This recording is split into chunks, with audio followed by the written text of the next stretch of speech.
Whitey, and I'm glad to share the stage with the other Whiteys. Let me just say, there was no need to take Dan out. I serve with Luke Gingrich. Somebody's walking in going to bother me while I'm talking.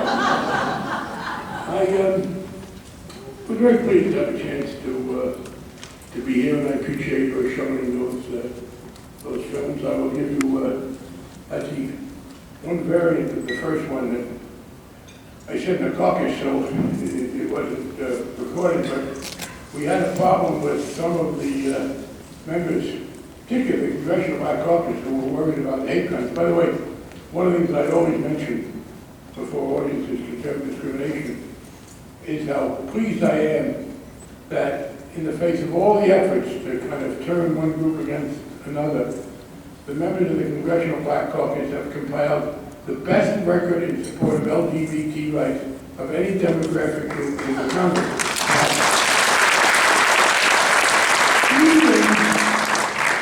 The CBC has an even better record on these issues than the gay members.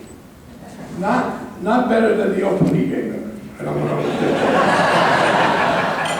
But they have been very supportive. But they were running into some flack from ministers in that district who wanted to be able to continue to denounce homosexuality to the pulpit, and have been misled in believing that a hate crimes amendment would expose them to criminal liability. We put it out, and of course, no, hate crimes have nothing to do with speech, that they only add a penalty to an act of physical violence or property destruction that is already criminal, that nobody is penalized because of what he or she says in the absence of a physically destructive act.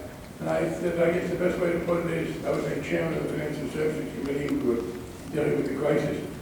If this bill becomes law tomorrow, it will still be legal to call me a fag. I just wouldn't recommend it if you're in the banking business.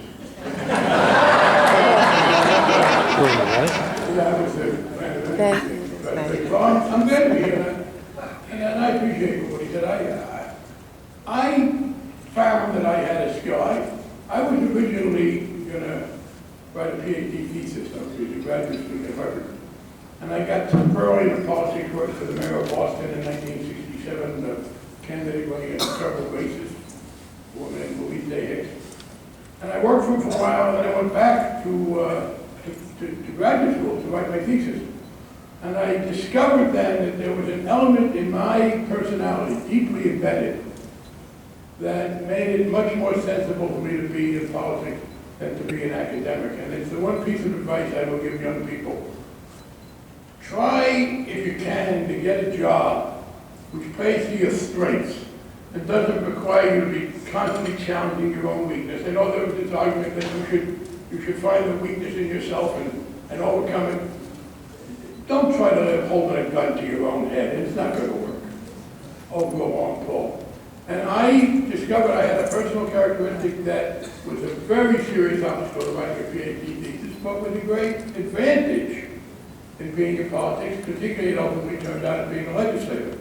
I have a very short attention span. It does not work in scholarship, but it's inevitably important if you're trying to deal with 6 or 7 different issues in the course of the day. So I stayed with that. And then to my pleasure, I found that I was very good at one part of being a politician. I argue well. And I want to explain that, because it's not instinctive. In some cases, you do have to be counterintuitive. I was asked, I was asked if there's a natural assumption when I retired that some people made that I was just driven away by the anger and the bitterness and the level of debate in politics. I did think it was kind of odd. I mean, I've been doing this for 40 years. I was 72 years old. Why is this surprising that I want to retire? But I was asked, well, you were driven up by all that rancor, weren't you? Well, the answer is I'm very good at rancor. It's one of my best things. And it's also fun, by the way. It's much easier to tell some right-wingers how stupid they are and then to try and negotiate with a whole bunch of people to put together a constructive and complicated package, which compromise is inevitable.